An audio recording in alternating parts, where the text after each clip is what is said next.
Eu quero que vocês abram a Bíblia em Hebreus 12, para a gente poder estar lendo aqui a palavra de hoje, a partir do versículo 1.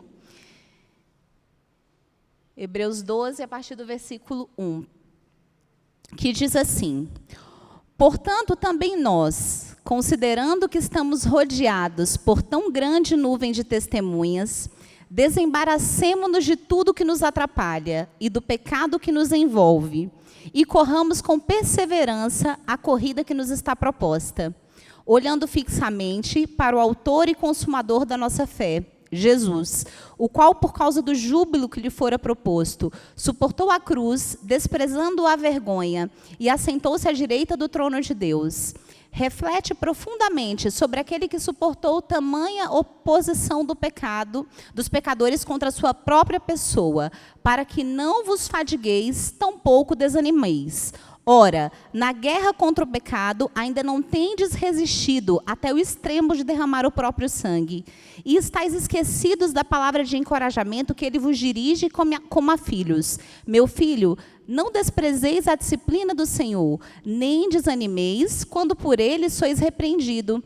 Pois o Senhor disciplina quem ama e educa todo aquele a quem recebe como filho. Suportai as dificuldades, aceitando como disciplina, porque Deus vos trata como filhos. Ora, qual o filho que não passa pela correção do seu pai? Amém. Então, assim, o tema da ministração de hoje é deixando todo o embaraço para viver a vontade de Deus. E aqui a gente vai ver que o autor de Hebreus, ele começa falando, portanto. Ele está fazendo uma ligação com o texto anterior, que é justamente a galeria dos heróis da fé. E ele vincula isso como se ele estivesse dizendo para nós: eles completaram a carreira deles, eles cumpriram a jornada de fé deles, agora é a vez de vocês, de cumprir a jornada de fé de vocês. E aqui a gente vê que ele vai comparando a nossa jornada cristã como uma corrida. E ao longo da Bíblia, a gente vê isso em vários momentos.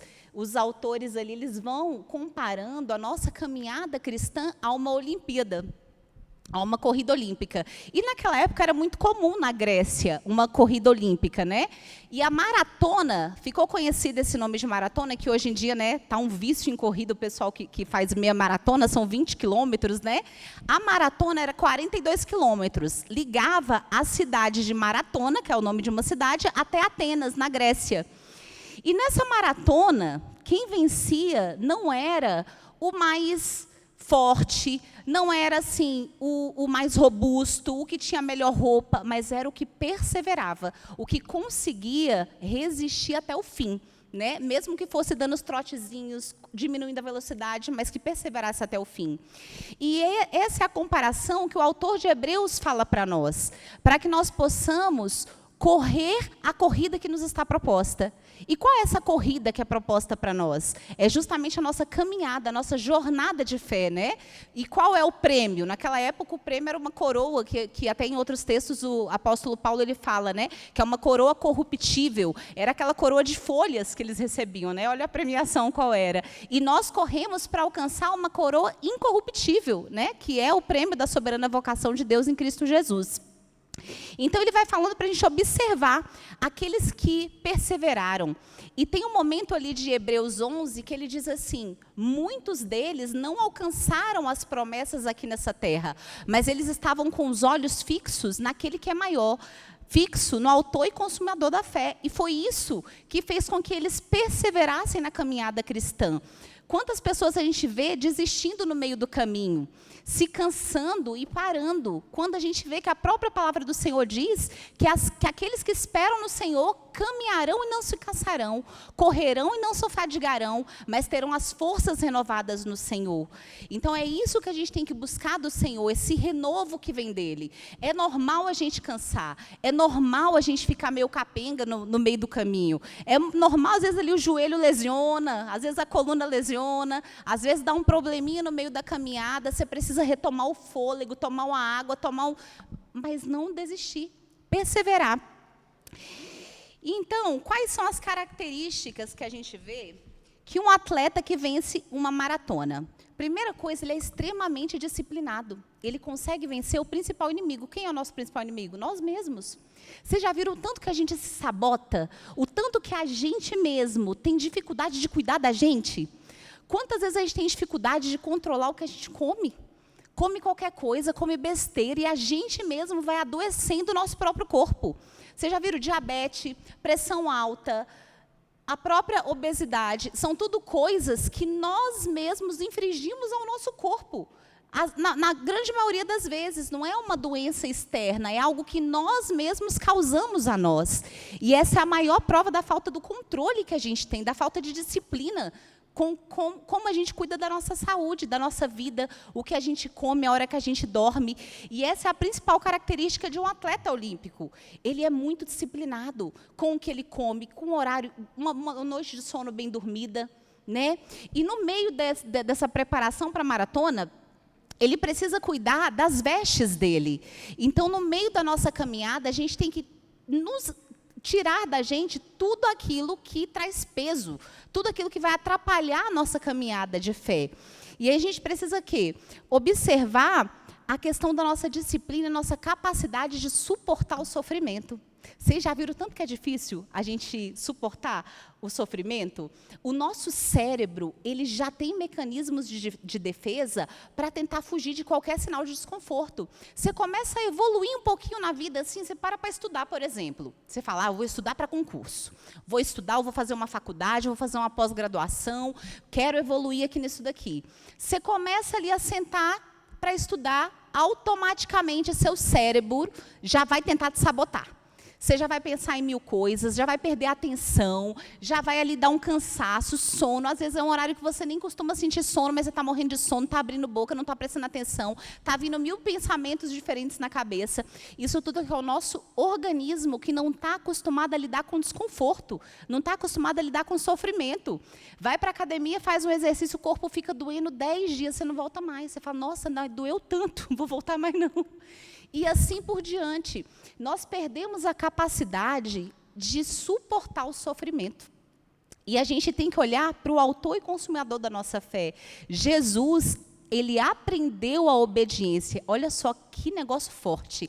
A Bíblia fala que Jesus, ele aprendeu a obediência pelas coisas que ele sofreu. Gente, se Jesus aprendeu a obedecer através do sofrimento, quem a gente está pensando que a gente é na fila do pão, né, para se livrar do sofrimento? Nós vamos passar por muitas situações de sofrimento nessa vida, e nós vamos ter que perseverar nessas situações em obediência a Deus. E aqui, nós lemos no texto que ele fala o seguinte, que o pai corrige o filho a quem ama, que o pai disciplina o filho a quem ama. Dá a entender a nós o quê? Que as lutas que nós passamos na vida são disciplinas do Senhor. E em outro momento, na Bíblia, fala assim, não diga que você é tentado por Deus, porque Deus, ele não é tentado por nada, por coisa alguma, e ele não tenta a ninguém. Mas cada um de nós é tentado pela sua própria cobiça, pelo seu próprio desejo do coração. Então, quem nos tenta é quem? É Satanás. Mas Satanás, ele só nos tenta com aquilo que ele pode usar contra nós. Cada um de nós tem alguma área de vulnerabilidade. Cada um de nós tem alguma fraqueza, algo que a gente tem tendência de pecar em alguma área específica. E é justamente nessa fraqueza que Satanás vai usar para nos tentar, para nos fazer cair. E é isso que a gente tem que submeter a Deus, submeter ao Espírito Santo.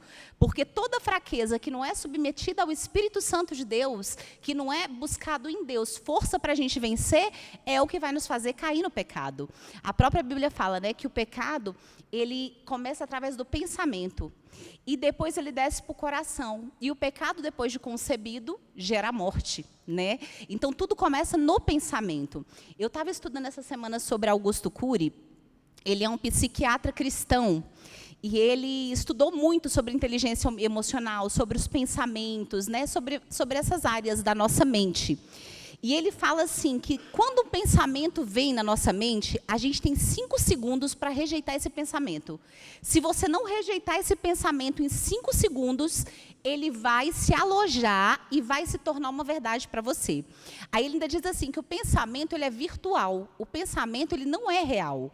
Só que a partir do momento que você deu voz a esse pensamento, você deu vida para o pensamento, ele se torna real e ele consegue, inclusive, adoecer você.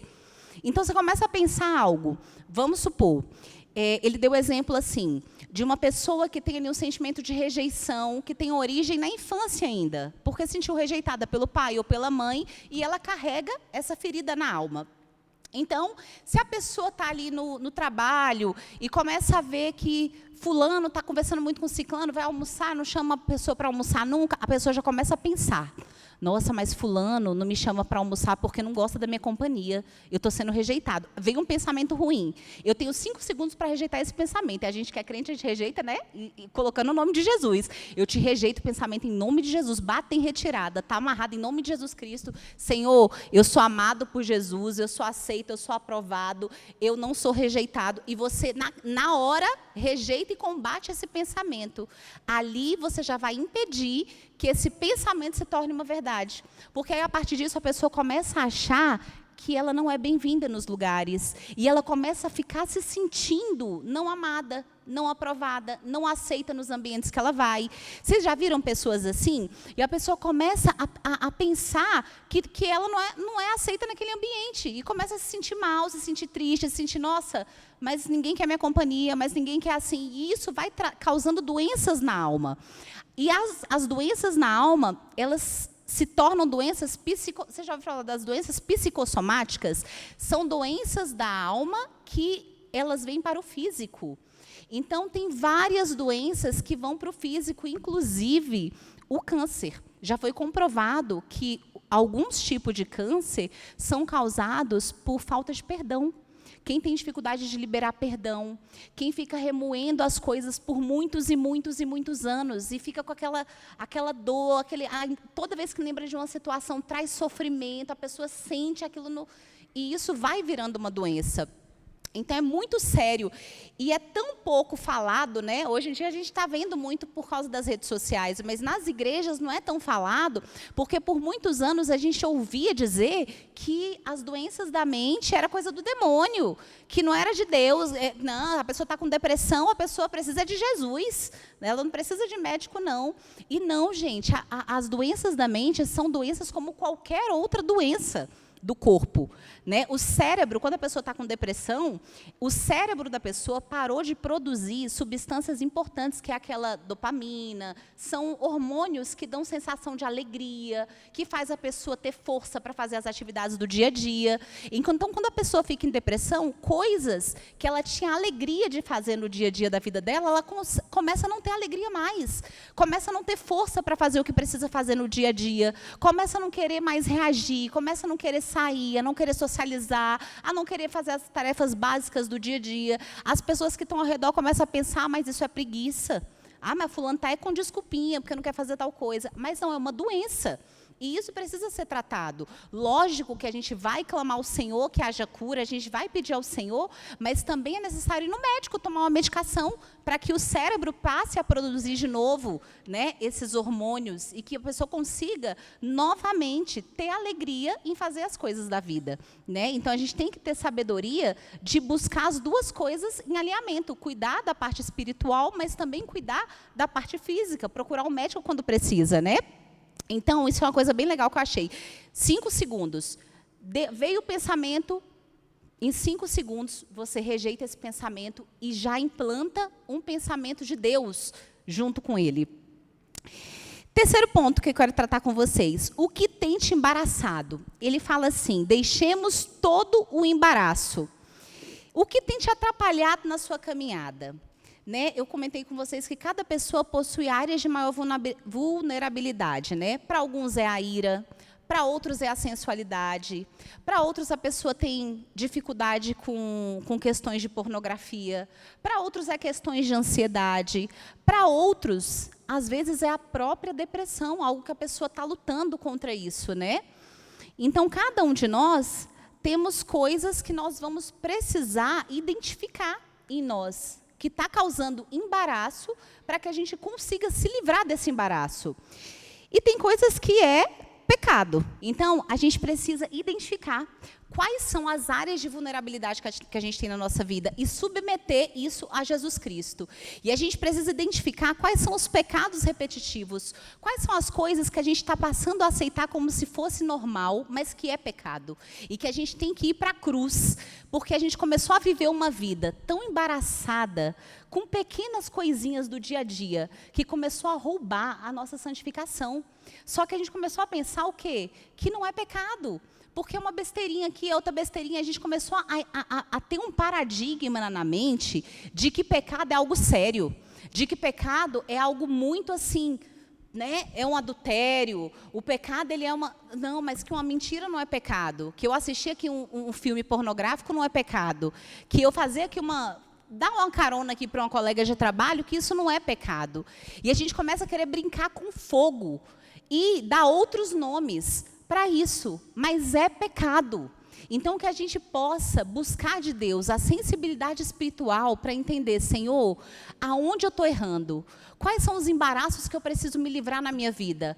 Aonde eu estou pecando? O que está na minha vida que está sendo tolerado como pecado? E eu comecei a tolerar isso e comecei a viver uma vida de pecado sem submeter isso a Jesus. E a gente precisa levar isso aos pés da cruz. Porque a gente começou a viver uma vida tão acomodada, sem jejum, sem oração, sem disciplina espiritual, fazendo as coisas do nosso dia a dia, e a gente começa a viver as coisas do mundo como se a gente pertencesse ao mundo. E a gente começa a deixar de lado as coisas do Espírito. E isso, gente, é normal acontecer, mas a gente não pode aceitar. É normal porque a gente está no mundo, então a gente começa a se envolver. Mas não é aceitável, a gente não pode aceitar isso, acomodar com essa vida de mediocridade, com essa vida de viver uma vida rasa.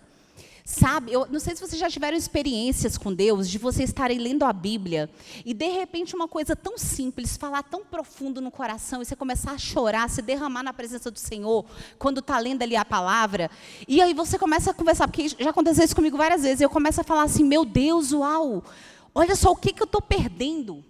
Olha as experiências que eu estou perdendo. Olha assim, a direção de Deus que eu estou perdendo. A voz de Deus que eu estou perdendo de ouvir. Porque eu não estou tirando esse momento com o Senhor. Porque eu estou deixando isso passar batido. E às vezes a gente perde tanta coisa que Deus tem separado para nós nesse momento de intimidade. Nesse momento quando a gente rasga o coração para Deus. Quando a gente chora nos pés do Senhor, a gente tem que voltar a esse primeiro amor, voltar a essa prática das primeiras obras, voltar a rasgar o coração para Deus, voltar a clamar ao Senhor. Você já viu que às vezes você está com dor de cabeça, você toma um remédio para depois pensar em orar? Qual foi o momento que a gente esqueceu que a gente é crente? Que a gente serve a um Deus poderoso, que é um Deus poderoso para poder curar uma dor de cabeça. Eu fui tomar uma injeção antes eu morro de medo de injeção.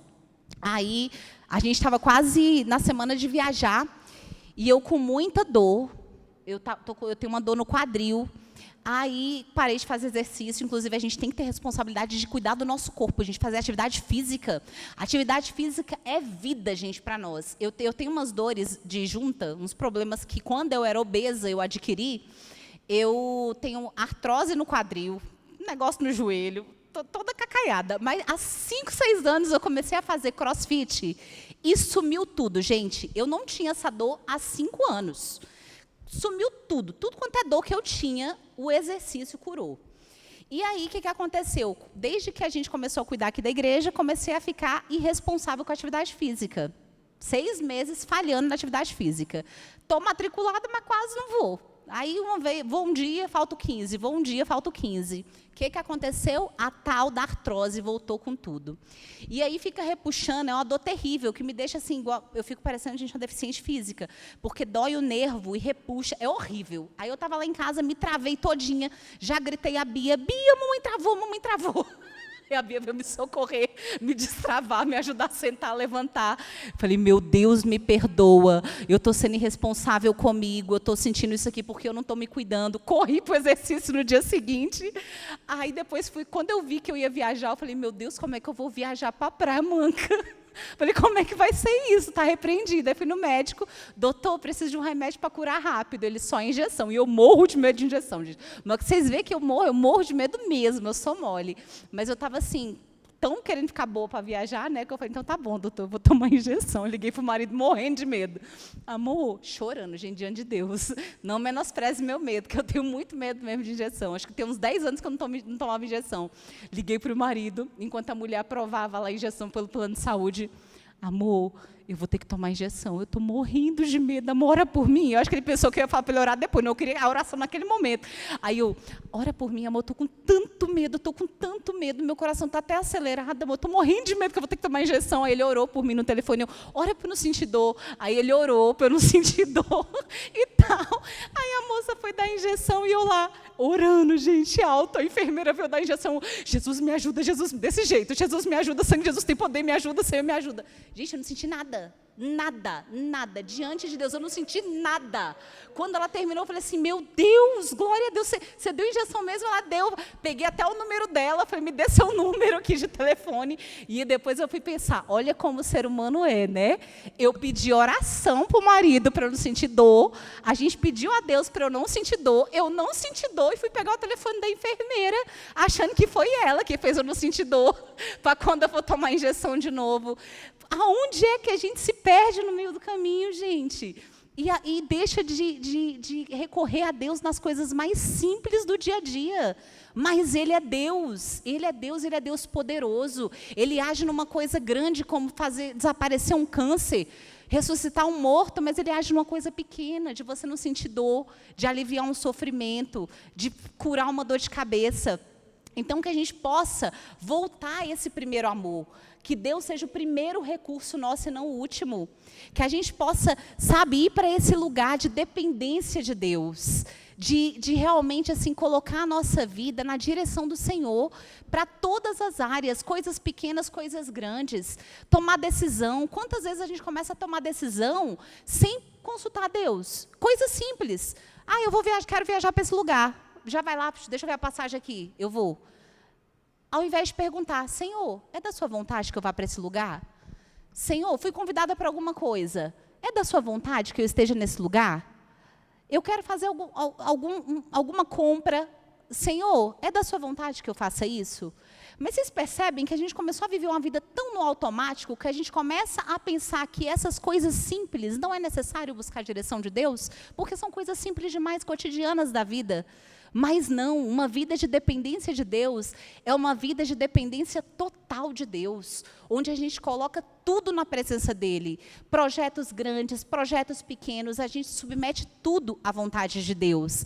Eu acho que eu já contei para vocês, mas eu vou compartilhar com vocês de novo. Uma vez eu estava num culto, há uns 10 anos atrás, e aí eu tinha o sonho de passar num concurso público, eu tinha feito um mural dos sonhos.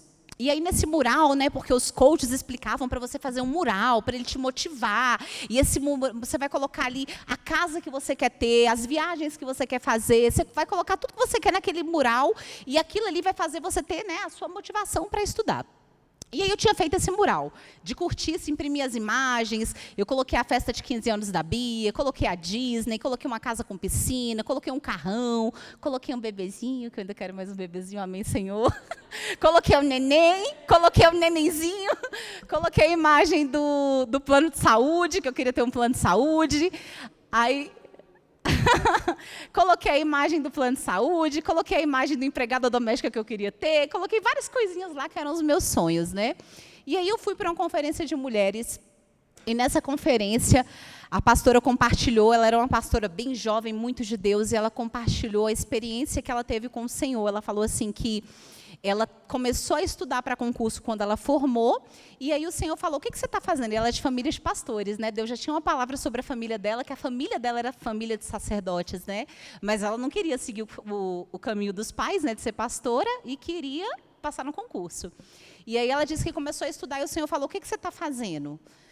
Aí ela tinha feito esse mural. Ele falou assim, não, eu quero que você tire 6 meses e vá escrever os sonhos que eu sonhei para a sua vida, porque eu vou revelar a você o que eu sonhei para você.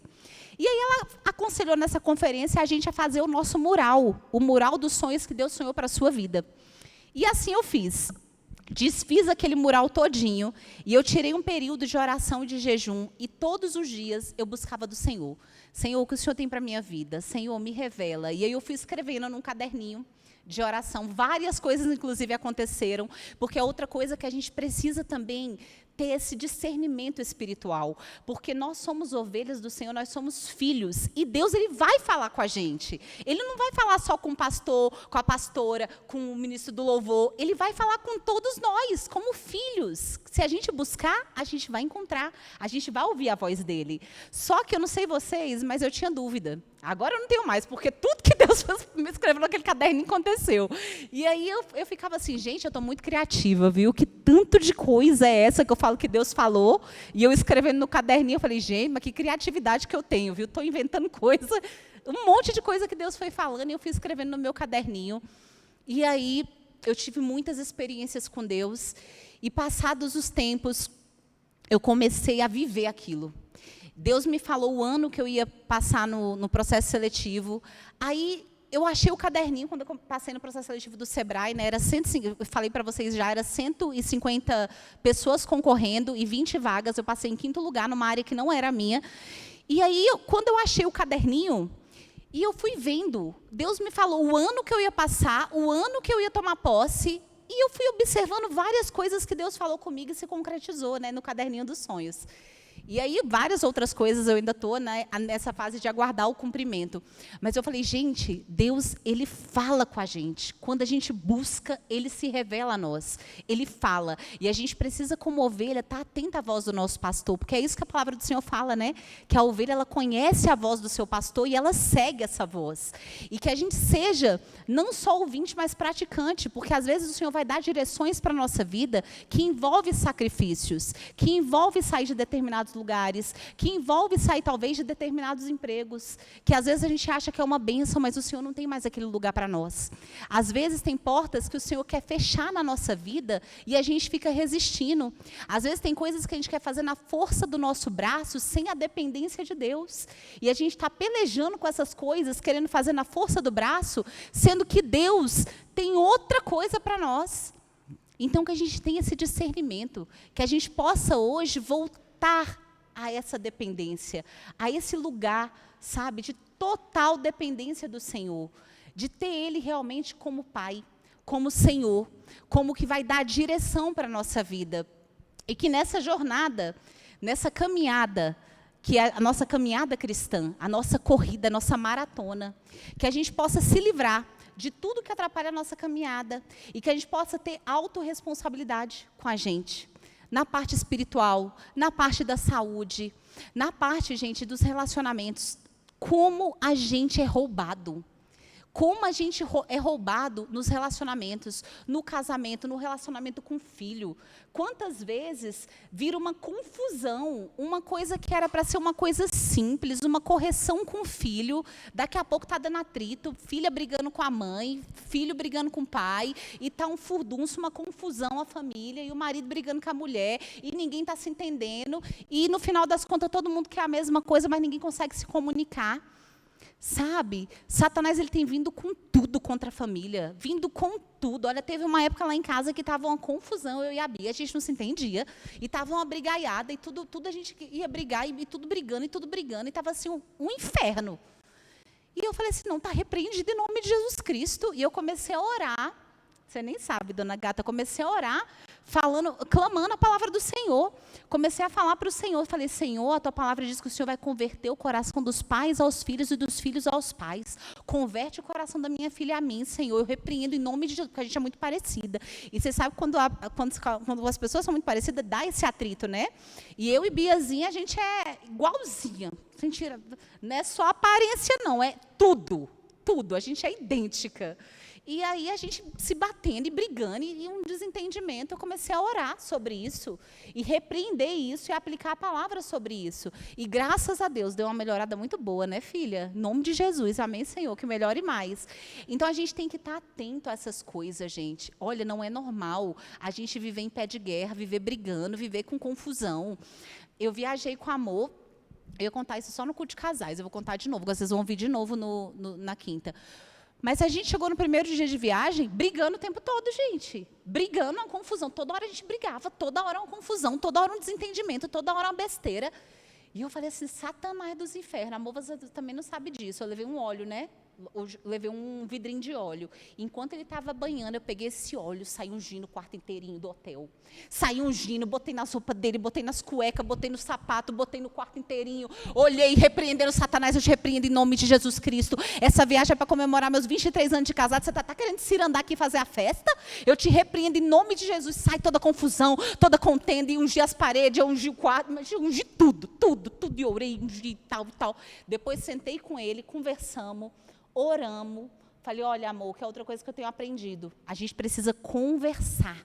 Conversa com o filho, conversa com o marido, conversa com o seu amigo, você não está se entendendo. Conversa.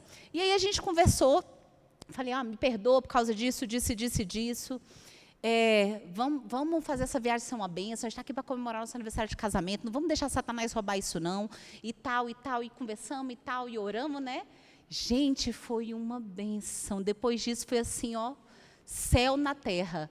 Então, tem coisas que é espiritual e tem coisas que não é. O que é espiritual, a gente tem que agir de maneira espiritual. Eu fiz as duas coisas. Repreendi e agi, né?